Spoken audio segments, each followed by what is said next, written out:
नमस्कार मित्रांनो, आज आपण बनवणार आहोत हरभऱ्याची ओली कोरडी अशी भाजी।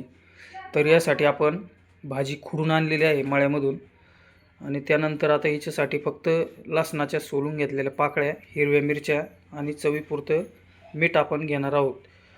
तर आपल्याला मित्रांनो ही भाजी धुवून घ्यायची नाही आहे, कारण ती धुवून घेतली तर आंबट लागणार नाही आपल्याला, ती आंबीसहित आपल्याला तशीच करायची आहे। तर आपण पुढील प्रोसेस करूया।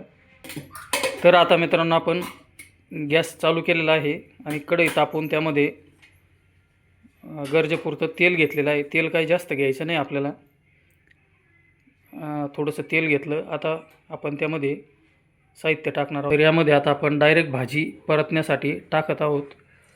तर ही भाजी आपण आता या कढईमध्ये परतण्यासाठी टाकलेली आहे।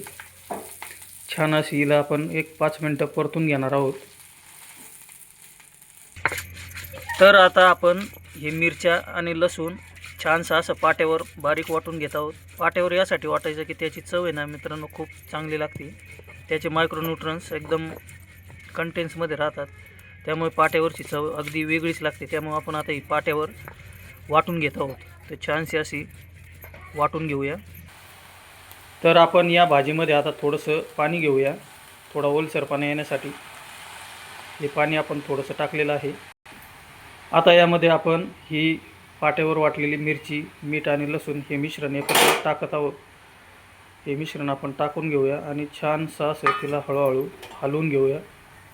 अगदी मंद आचेवर आपण ही भाजी बनवत आहोत। गॅस पण एकदम मंद ठेवलेला आहे आपण तिची चव लागण्यासाठी। आणि ही भाजी आता छानशी हलवून घेऊया आणि 5 मिनिटं तिला आपण परतून घेऊया। यामध्ये थोडं पाणी ॲड करूया आपण, अगदी थोडंसं पाणी ॲड केलं आहे। आणि ही भाजी आपण अशीच उघडीच शिजवून घेणार आहे मित्रांनो, कारण जर झाकण ठेवलं तर हिचा कलरही डाऊन होतो आणि चव पण डाऊन होते।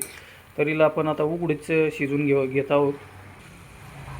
तर मित्रांनो तयार आहे आता आपली पौष्टिक, रुचकर आणि खायला एकदम जबरदस्त अशी हरभऱ्याची भाजी। तर आपण हिची टेस्ट घेऊया।